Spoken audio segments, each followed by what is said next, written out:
क्या यूपीएससी सिर्फ टॉपर्स के लिए? Hey everyone, welcome back to my channel. My name is Divyanshi और मैं एक यूपीएससी एस्पिरेंट हूँ। हम यूपीएससी का नाम सुनते ही सोचने लगते हैं कि हम बहुत इंटेलिजेंट होने चाहिए, हमें सब पहले से ही आना चाहिए, पर ऐसा बिल्कुल भी नहीं है। लेकिन असली सवाल ये है कि यूपीएससी में सक्सेस सिर्फ इंटेलिजेंस डिसाइड करती है? तो ऐसा बिल्कुल, क्योंकि यूपीएससी ये देखता है कि आप अपनी शुरुआत से ज़्यादा किस डायरेक्शन में आगे तक जा रहे हैं, सही में जा रहे हैं या गलत में जा रहे हैं। एवरेज स्टूडेंट का मतलब क्या होता है? सबसे पहले तो आपको ये समझना ज़रूरी है कि एवरेज स्टूडेंट का मतलब ये नहीं कि आप इनकेपेबल हैं। हो सकता है कि स्कूल में आपके मार्क्स एवरेज रहे हों, हो सकता है कि आपने कभी कोई बड़ा एकेडमिक अचीवमेंट अचीव नहीं किया हो। तो इसका मतलब ये नहीं कि आप किसी भी कॉम्पिटेटिव एग्जाम, यूपीएससी हो गया, पीसीएस हो गया या और भी एग्जाम्स हो गए, उसके लिए आप बने ही नहीं। क्योंकि किसी भी एग्जाम में एक अच्छा परफॉर्मेंस देना भी एक स्किल ही है, और जो स्किल्स होती हैं वो हमारे बार बार प्रैक्टिस करने से ही इम्प्रूव होती हैं। यूपीएससी को रियलिटी पे क्या चाहिए? यूपीएससी में आपको हर चीज़ पहले से आती हो ऐसा ज़रूरी नहीं। आपको सीखना पड़ेगा, आपको सिलेबस समझना पड़ेगा, आपको मॉक टेस्ट देने पड़ेंगे, आपको एनसीईआरटीज़ पढ़नी पड़ेंगी, स्टैंड अप बुक्स पढ़नी पड़ेंगी, उन्हें समझना पड़ेगा, बार बार रिवीजन करना पड़ेगा। क्योंकि शुरुआत में परफेक्ट होना ज़रूरी नहीं है, आप धीरे धीरे परफेक्ट बन सकते हैं। एक स्टूडेंट है, वो बहुत ज़्यादा इंटेलिजेंट है, पर वो कभी कभी ही पढ़ता है और थोड़ा थोड़ा ही पढ़ता है। और एक स्टूडेंट है जो रोज थोड़ा थोड़ा पढ़ता है, अपनी मिस्टेक्स को देखता है और उसे इम्प्रूव करने की कोशिश करता है। क्या सोचा है आपने इन दोनों में से कुछ सालों बाद आगे कौन होगा?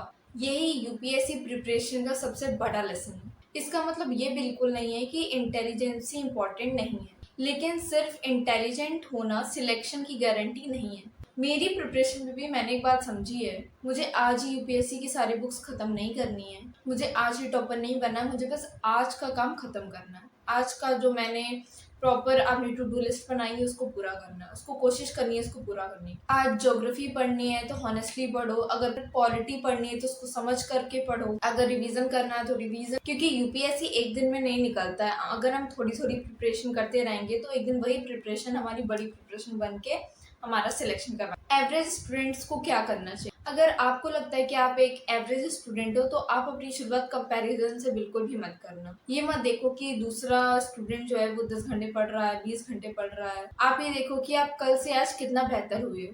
अपना सिलेबस समझो, लिमिटेड सोर्स रखो, एनसीईआरटी पढ़ो, अपना जो बेसिक है उससे स्ट्रॉन्ग बनाओ और रेगुलर रिवीजन करो और अपनी मिस्टेक से सीखो कि मैंने क्या गलत किया, आगे मुझे क्या नहीं करना है।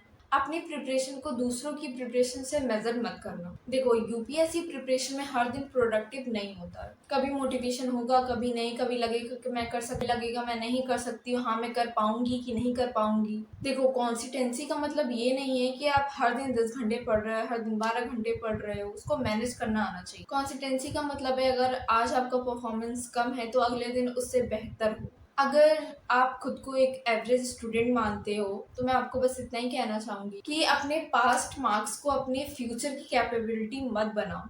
आपके जो पुराने मार्क्स हैं वो आपके आज की स्टोरी बिल्कुल भी नहीं है। जो पास्ट है उसे पास्ट में ही रहने दीजिए। अगर आप अपनी प्रिपरेशन जीरो से भी स्टार्ट कर रहे हो तो भी बहुत अच्छी बात है। आपको किसी की भी जर्नी कॉपी नहीं करनी है, आपको खुद की जर्नी बिल्ड करनी है। जैसे मैं अपनी जर्नी खुद बिल्ड कर रही हूँ वैसे ही धीरे धीरे, लेकिन हॉनेस्टली मैं ये नहीं कहूँगी कि मैं बहुत अच्छी बिल्ड कर रही हूँ, पर मैं अपनी पूरी कोशिश करती हूँ कि मैं अपना हर दिन बहुत ज़्यादा बेहतर बनाऊँ।